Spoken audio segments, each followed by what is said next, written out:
आमचे पिलोश्री गावचे इंदुळकर खऱ्या अर्थाने त्यांचं कौतुक करेल. सर्वांच्या आधी येतात, सर्वांच्या उशिरा जातात, कारण की मेहनत भरपूर आहे.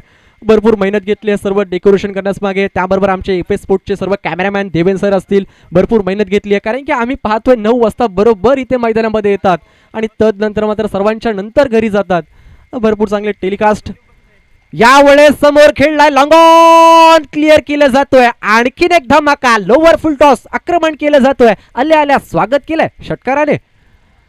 पतू शिंदे आले गोलंदाजी मार्कवर, सॉरी प्रथमेश दंत गोलंदाजी मार्कवरती आले आणि मग त्यांच्यावरती देखील हल्ला चढवलाय. माही थांबायचं नाव घेत नाहीये. आणखीन एक षटकार, धावफलक 6 ने पुढे जाईल 38 या आकड्यावर. पुन्हा एकदा lower full toss, big big big big big hit. Back to back दुसरा चेंडू सीमारेषा पळीकडे जातोय. आणखीन एक तडाखा माहीच्या बॅट मधून षटकार.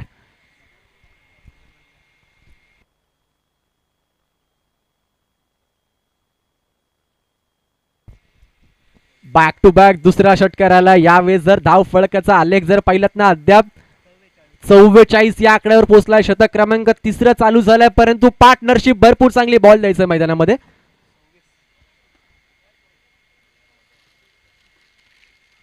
व्हॉलंटियर बॉलचा ताबा घ्या प्लीज. 44 धावा धाव फलकार लागल्यात. यावेळेस जर प्रथमेश दंतवरती देखील आक्रमण सोडवलंय, परंतु माही जर पाहिलं तर वैयक्तिक 8 चेंडूचा सामना केलाय. 8 चेंडू आणि 26 धावसंख्येवरती खेळतोय. आणि कल्पेश पाठारे 6 चेंडू फेस केलेत, 18 धावसंख्येवरती तो देखील खेळतोय. भरपूर चांगले फटके पाहायला मिळाले. भरपूर चांगली पार्टनरशिप अद्याप बीट झाली आहे दोन्ही बॅटरच्या मधोमध. आणि कुठेतरी विकेटचा प्रयत्न करावा लागेल, पार्टनरशिप ब्रेक करावी लागेल. आणि मग तेच प्रयत्न इथे गोलंदाज करताना पाहायला मिळतील का, असे अनेक प्रश्नचिन्ह मनामध्ये उभे असताना गोलंदाजी मार्कवर प्रथमेश कमबॅक करेल का हे देखील पाहायचं आहे. कारण की अद्याप 44 धावा धावफलकावरती लागल्यात. विकेटची गरज आहे, कुठेतरी पार्टनरशिप ब्रेक करावी लागेल गोलंदाजांना, परंतु माही थांबायचं नाव घेत नाहीये. पुन्हा एकदा यावेळेस फटका फसला की काय, परंतु मिड विकेटच्या वरतून सलगचा तिसरा, लागोपाठचा तिसरा फटका यावेळेस सीमारेषा पळीकडे जातोय. सलग 3 षटकारानंतर यावेळेस 50 पार झाली आहे. 50 धावा वाजल्यात. टाळ्या वाजणार का गोंधाव संघ. 50 धावांची पार्टनरशिप इथे लागली आहे. गोलंदाजांना कमबॅक करावं लागेल.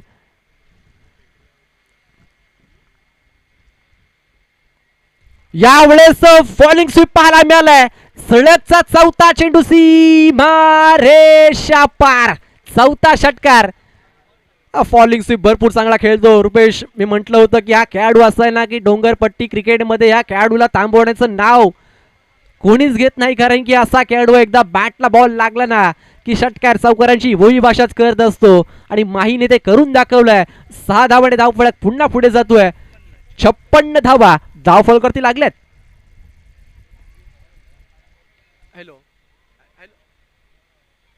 सलग 6 षटकार आले तर सन्माननीय ऋतिक पाटर यांच्याकडून 500 रुपयाचा कॅश प्राइज आहे. हो हो हो हो. आणखीन एक त्या क्षेत्रामध्ये मिड विकेटला क्षेत्र निवडलं. सलगचा 5वा चेंडू सीमारेषा पार. षटकार. सलगचा 6वा येईल का. 5 चेंडू आणि 5 षटकार आलेत. एकदा फलंदाजी आवडली असेल तर टाळ्या वाजायला काही हरकत नाही अमित.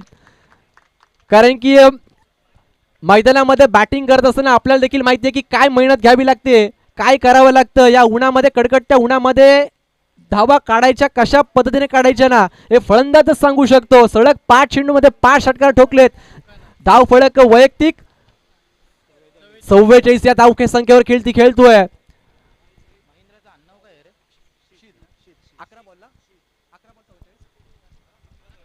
11 चेंडू 44 धावे संख्येची खेळी इथे साकारली आहे. 12 चेंडू मध्ये युवराज सिंगचं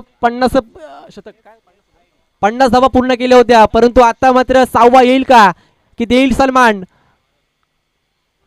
हो हो हो. प्रयत्न झाले होते, प्रयत्न जरूर झाले होते, परंतु गोलंदाजाने देखील कमबॅक केलंय. प्रथमेश हार मानायचं नाहीये. कारण की क्रिकेटमध्ये अशा घटना वारंवार होत असतात.